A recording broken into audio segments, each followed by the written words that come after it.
शामली के थाना भवन क्षेत्रवासियों को बड़ी सौगात मिली है। थाना भवन चरथावल मार्ग के चौड़ीकरण कार्य का शुभारंभ पूर्व कैबिनेट मंत्री सुरेश राणा ने फीता काटकर किया।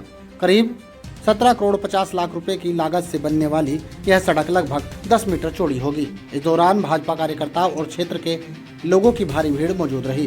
कार्यक्रम में सुरेश राणा ने केंद्र और प्रदेश सरकार के विकास योजनाओं के साथ कानून व्यवस्था और महिला सुरक्षा को लेकर भी सरकार की उपलब्धियां गिनाई। थाना भवन से चरथावल को जोड़ने वाला यह महत्वपूर्ण मार्ग लंबे समय से संकरा होने के कारण हादसों और जाम की समस्या से जूझ रहा था। कादरगढ़ स्थित शामली सीमा पर आयोजित कार्यक्रम में पूर्व कैबिनेट मंत्री सुरेश राणा ने सड़क चौड़ीकरण कार्य का शुभारंभ करते हुए कहा कि मुजफ्फरनगर सीमा तक सड़क का चौड़ीकरण पहले से ही हो चुका था, लेकिन शामली सीमा से थाना भवन तक का हिस्सा अधूरा था। अब उत्तर प्रदेश सरकार द्वारा करीब 17.5 करोड़ रुपए की लागत की स्वीकृति मिलने के बाद इस सड़क को लगभग 10 मीटर चौड़ा बनाया जाएगा। उन्होंने कहा कि दिल्ली देहरादून हाईवे पर ख्यावड़ी कट बनने के बाद इस मार्ग पर ट्रैफिक का दबाव काफ़ी बढ़ गया है, जिससे आए दिन दुर्घटनाएं होती हैं। सड़क चौड़ी होने से लोगों को जाम और हादसों से राहत मिलेगी तथा भारी वाहनों का आवागमन भी सुगम होगा। कार्यक्रम को संबोधित करते हुए सुरेश राणा ने प्रधानमंत्री नरेंद्र मोदी और मुख्यमंत्री योगी आदित्यनाथ का आभार जताया और कहा कि भाजपा सरकार लगातार विकास कार्यों को गति दे रही है। उन्होंने दावा किया कि थाना भवन विधानसभा क्षेत्र में सड़क, बिजली, पानी, स्वास्थ्य और शिक्षा के क्षेत्र में ऐतिहासिक कार्य हुए हैं तथा क्षेत्र से 5 बड़े हाईवे गुजर रहे हैं। इस दौरान उन्होंने कानून व्यवस्था और महिला सुरक्षा का मुद्दा उठाते हुए कहा कि एक समय था जब महिलाओं और लड़कियों के साथ होने वाले अपराधों पर तत्कालीन सरकार के लोग यह कहकर अपमान करते थे कि लड़कों से गलतियां हो जाती हैं, लेकिन आज योगी सरकार में महिलाओं और बेटियों के साथ छेड़छाड़ करने की किसी की हिम्मत नहीं होती। उन्होंने कहा कि अपराध करने वालों पर पुलिस तत्काल कार्रवाई करती है।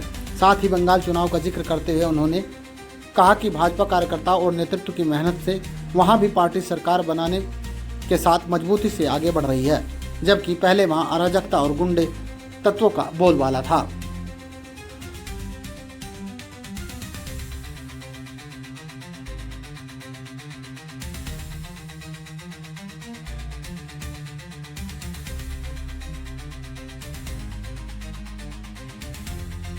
हमारे सभी सम्मानित नेतागण, बड़ी संख्या में उपस्थित हमारे सभी जिम्मेदार साथी, पत्रकार मित्रों, हमारे विभाग के अधिकारी, सबसे पहले तो मैं आप सबका इतनी बड़ी संख्या में, कल ही कार्यक्रम तय हुआ, विभाग के अधिकारियों ने भी कहा कि आपके इंतजार देख रहे हैं लगातार। कल ही कार्यक्रम तय हुआ और हमारे सब क्षेत्र के जिम्मेदार लोग यहाँ मौजूद हैं। कुछ लोगों ने माला डाल करके स्वागत किया। हमारे बहुत सारे जिम्मेदार साथी बैठे हैं जिनके मैं चेहरे देखता हूँ जो बहुत प्रभावशाली हैं। उनके द्वारा माल्यार्पण, चूंकि समय की सीमा है, तो सबसे पहले तो मैं आप सबका हाथ जोड़ करके स्वागत करता हूं आपका। ये क्षेत्र, ये हम सबका परिवार है। हमारा सौभाग्य है कि नरेंद्र मोदी जी जैसे प्रधानमंत्री हमें मिले। आज हम देख रहे हैं कि विश्व के पटल पर आज भारत की साख कितनी बड़ी है। कोई विषय होता है तो भारत को याद किया जाता है।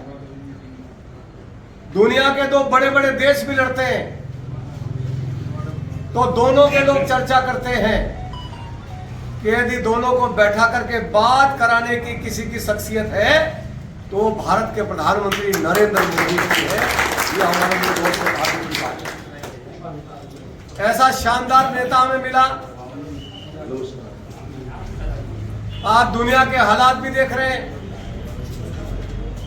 ऐसे हालात के बाद भी यहाँ किसान भी है, यहाँ नौजवान भी है, यहाँ हमारे बड़ी संख्या में जनप्रतिनिधि हैं, हमारे बैंक के डायरेक्टर, हमारे ब्लॉक प्रमुख, हमारे ग्राम प्रधान, हमारे गन्ना समिति के चेयरमैन, पूर्व प्रधान, जिला पंचायत के सदस्य बड़ी संख्या में हमारे जनप्रतिनिधि यहाँ मौजूद हैं। मैं आपसे पूछना चाहता हूं, जरा एक बार ईमानदारी से बताइए, पूरी दुनिया के हालात हैं और क्या हालात हैं आप देख रहे हैं, लेकिन नरेंद्र मोदी जी के कारण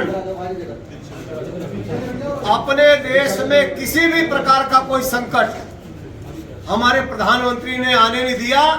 इसलिए प्रधानमंत्री जी के लिए जोरदार ताली आप सब लोगों की। पाकिस्तान ने भी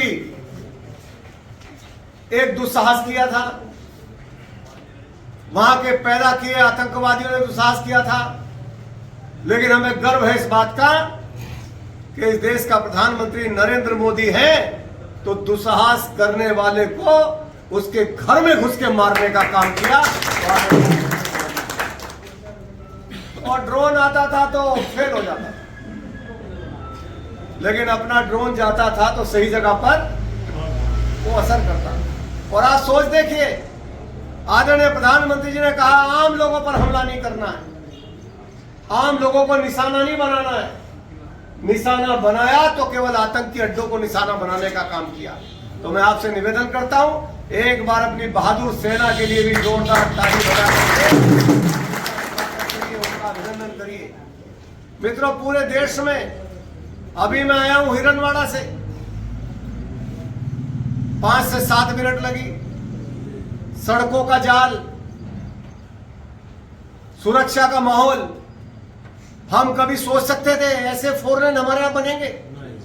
और मैं तो एक बात के लिए आदरणीय प्रधानमंत्री जी का और आदरणीय योगी आदित्यनाथ जी का इस क्षेत्र की तरफ से और आप सबकी तरफ से धन्यवाद करना चाहता हूं कि एक मेरे कहने पर उन्होंने ख्यावड़ी कट देने का काम किया। जरा आप सब बोलो, छोटी बात है क्या? और हाथ उठा के बोलो, छोटी बात है क्या? बोलो, सामान्य काम है क्या?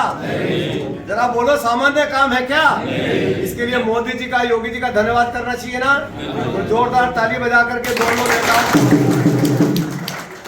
मित्रों, लाइन में लगे रहे बहुत सारे लोग, लेकिन आपके क्षेत्र की आवाज इतनी बुलंद है कि एक बार जाकर के हमने निवेदन किया कि सड़क बन जाएगी, लेकिन क्षेत्र के विकास के बहुत अच्छा हो जाएगा, हमें कट मिल जाए, हमारा पूरा इलाका तरक्की के साथ जुड़ जाएगा।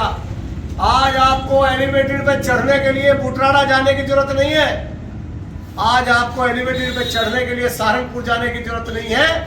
आज आप निकलोगे तो यही ख्यावड़ी और अपना ये लोहारी, कादरगढ़, इनका जो सेंटर है वही आपका कट आपको मिल गया है। चढ़ो, 1.25 घंटे में दिल्ली और 1.25 घंटे में देहरादून। ये कमाल है विकास की सोच का, ये कमाल है विकास की सोच रखने वाली सरकारों का, ये कमाल है आदरणीय प्रधानमंत्री जी का, ये कमाल है आदरणीय मुख्यमंत्री जी का। एक जमाना था रात को 6 बजे दरवाजे बंद हो जाते थे घर के, 6 बजे दरवाजे बंद हो जाते थे।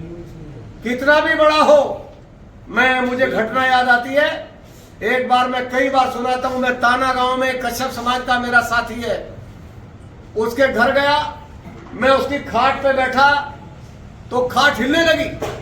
मैंने पूछा क्या हुआ? बोला भाई साहब वो कोई बात नहीं, आप चाय पियो। मैंने क्या हो रहा है? बोला वो मैंने खाट के पावे से भैंस बांध रखी है। तो मैंने कहा यार भैंस बांध रखी है? बोला भाई साहब पावे में बांध के सोता हूँ रात। आप बोलो ऐसा था कि नहीं था? जरा एक बार हाथ उठा के बोलो, था कि नहीं था? बोलो बहनों के साथ छेड़खानी होती थी कि नहीं होती थी? रोजाना छेड़खानी के खिलाफ पंचायतें हम लोग करते थे कि नहीं करते थे? आप लोग धरना करते थे कि नहीं करते थे? 2013 में बहनों के साथ छेड़छाड़ हुई और बहनों की छेड़छाड़ ने इतना बड़ा रूप ले लिया, ये हालत थी। और जरा एक बार जोरदार तरीके से बोलो, आज कोई भी किसी बहन की तरफ आंख उठा के देख सकता है क्या? देख सकता है क्या?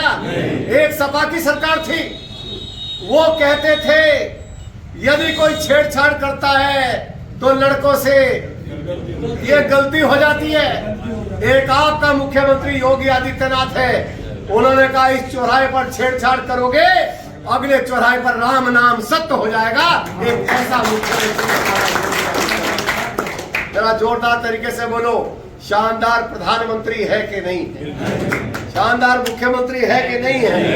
ये पार्टी और मित्रों, ये प्रधानमंत्री और मुख्यमंत्री ऐसे ही नहीं बने, ये आपके परिश्रम के कारण बने, आपकी मेहनत के कारण बने। आपने नारा दिया, फिर एक बार मोदी सरकार, फिर नारा दिया, बार बार मोदी सरकार, और उसी का परिणाम है कि दुनिया के सारे रिकॉर्ड तोड़ करके नरेंद्र मोदी जी ने आज दुनिया में भारत पहले नंबर की ओर तेजी के साथ बढ़ रहा है। आपको सुनकर के अच्छा लगेगा, जब मोदी जी प्रधानमंत्री बने हम 14वें नंबर पर थे आर्थिक व्यवस्थाओं में, और हमारे लिए गर्व की बात है आज इंग्लैंड जैसे देश को भी पीछे, उन गोरों को पीछे छोड़ते हुए भारत दुनिया में आज 4थे नंबर की अर्थव्यवस्था पर आकर के खड़ा हो गया है, और 2047 तक संकल्प लिया है। मोदी जी ने नारा ये नहीं दिया विकसित मोदी, विकसित योगी, मोदी जी ने नारा दिया विकसित भारत संकल्प यात्रा। इस गांव का विकास, किसान का विकास, आम आदमी का विकास, भारत का विकास, और संकल्प ले लिया 2047 तक भारत को दुनिया में कौन से नंबर पर लाना है। जरा जोर बोलो, कहां कौन से नंबर पर लाना है। और मैं आपसे साथ साथ याद दिला दूं, आपने 12 में एमएलए बनाया, आपने 17 में एमएलए बनाया, 22 में भी आपने कोई कसर नहीं की, 22 में भी आपने दिल खोल के आशीर्वाद दिया। इसलिए मैंने कभी नहीं सोचा कि चुनाव का परिणाम क्या आया, और मैं गर्व के साथ कह सकता हूं आपके विधानसभा क्षेत्र थाना भवन में आज भी आदरणीय मोदी जी, आदरणीय योगी जी के आशीर्वाद से, आपके भाई के प्यार से आज भी 200 करोड़ रुपए के विकास के काम चल रहे हैं। हमने संकल्प लिया था, आप याद करो, हम सब ने संकल्प लिया था थाना भवन को हिंदुस्तान की नंबर 1 विधानसभा बनाना है। बोलो लिया था कि नहीं लिया था। जरा सारे बोलो लिया था कि नहीं लिया था। तो जरा हाथ उठा के बोलो कौन कौन इस संकल्प में मेरी मदद करने को तैयार। सारे तैयार हो ना। एक बार बता दो, केवल नारे के लिए नहीं, एक बार बता दो नंबर 1 की तरफ बढ़ रहे हैं कि नहीं बढ़ रहे हैं। बोलो बढ़ रहे हैं कि नहीं बढ़ रहे हैं। कोई सोच सकता था 3-3 डिग्री कॉलेज बनेंगे, कोई सोच सकता था 6-6 इंटर कॉलेज बनेंगे, कोई सोच सकता था थाना भवन विधानसभा, अकेली विधानसभा से 5 नेशनल हाईवे जा रहे हैं, 5 नेशनल हाईवे अकेली विधानसभा से। आपका दिल्ली वाला हाईवे, आपका देहरादून वाला एलिवेटेड रोड, आपका अंबाला वाला हाईवे, और मैं आपको खुशखबरी देना चाहता हूं, आपका वहां से सीधा पानीपत खटीमा हाईवे, और अभी अभी नया फैसला होने जा रहा है मोदी जी की, योगी जी के आशीर्वाद से, आपके बराबर से यहीं से 43,000 करोड़ रुपए की सड़क सीधे यहां से गोरखपुर जाने वाली है मित्रों, और अभियान को भी हम लोग करने वाले हैं। बोलो आनंद आ जाएगा कि नहीं आ जाएगा। जरा सारे बोलो आनंद आएगा कि नहीं आएगा। जरा जोर से बोलो आएगा कि नहीं आएगा। तो एक बार मोदी जी के लिए ताली बजाओ जोरदार तरीके से। आएगा कि